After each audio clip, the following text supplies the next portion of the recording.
Hey, what's going on? So in today's video, I'm going to be talking about ballast. So ballast is another word for weight, I guess. I don't know why they use the word ballast, but ballast is weight that you put in the back of a truck to help you get traction in the winter, or I don't know, probably for other things if you're off-roading or something too, I guess. But mainly plow guys, like a lot of people put weight in the back of their truck. I've got a ton of weight back here. No, not an actual ton. It's about a half ton actually. So I'm going to talk about how much weight I've got. I actually have a lot more in here than I had last year and in all the years prior. So I'm going to talk about that. And I'm also curious to know how much weight you put in your truck if you're a plow guy. I'm always just curious to see how other people do things. So there's not, I don't think, one right or wrong answer. I've done some Google searches and I've seen anywhere from people saying 600 to 1,000 pounds is good. So I tallied up what I've got in here. I've got 13 bags of tube sand. They're 60 pounds a piece. So that is 780 pounds. Then I have 3 steel plates that probably weigh about 50 pounds each. One is by each wheel well and one's in the back. So that's another 150 pounds. And then 10 of these bags are old and they were stored outside and they're wet. And when I put them in my truck, they were frozen solid. And I bought 3 brand new bags, which weighed a lot lighter than the frozen bags. So I added on another 100 pounds for the frozenness. Plus I have a bucket of salt right here, and that probably weighs another 20 pounds too. So I'm probably on the low side here, but tallying all that up is 1,030 pounds. So I probably have about 1,100 pounds in here, realistically. Now in the past, I kept 600 pounds. I just had 10 bags, and then I had some tools in the back, which maybe added another 100 or 200 pounds tops. So I like maxed out at like 800 pounds. So this year I've got probably another 300 pounds more than I have in past years. And I've noticed a big difference in the way that the truck drives down the road. So if you've ever driven a Chevy truck, you know that they ride kind of smooth. They're nice. Unlike Ford trucks, which are very rigid. A lot of guys like Ford trucks because they are so rigid. They're built Ford tough. But I've always liked Chevys. I think they ride a lot smoother. They're a lot more comfortable if you're riding in the truck a lot. Anyway, so when I put this in, I had to go pick up my dump trailer the next day. And when I went to hook up the dump trailer, I noticed that my truck dropped probably 1.5 inches to 2 inches, which is a significant drop. And then you have the dump trailer hooked up that's all loaded up. And the dump trailer was sitting noticeably cocked forwards.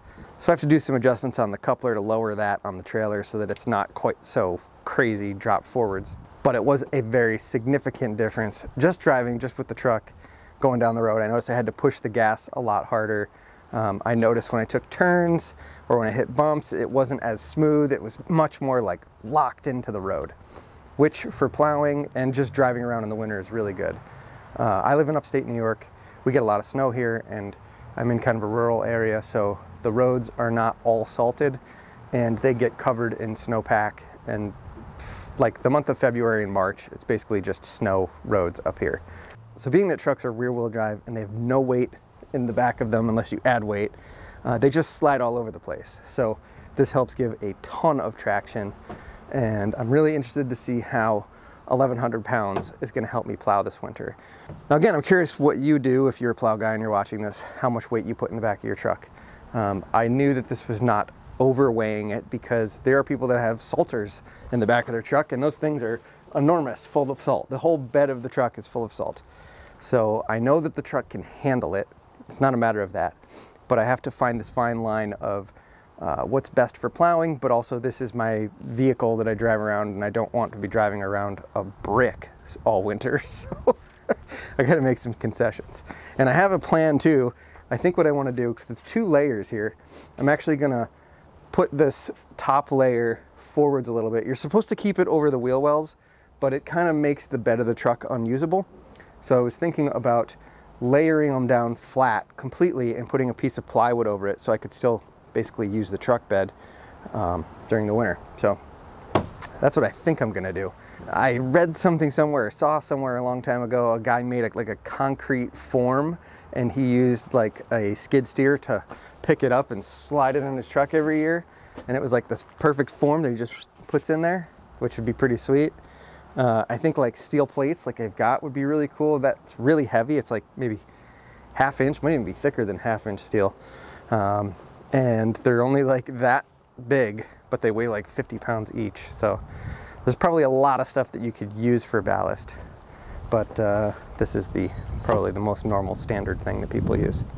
So anyway, I was just putting it in the truck and figured I'd make a video about it and get other people's opinion on ballast and weight and see what everybody else does. So let me know down in the comments what you think. Let me know how much weight you put in the back of your truck. And if you like this video, give it a thumbs up down below. It really does help the video get triggered in the YouTube algorithm or whatever, how you want to call it. And if you're not already a subscriber, subscribe for more plowing videos this winter. I got a whole bunch of videos that I've done in the past, so I'll put a playlist for plowing videos up here. And I'll put my plow rig rundown video right here too, so if you want to check that out. And then you can always subscribe by clicking this button right here. All right, thanks for watching. See you in the next video.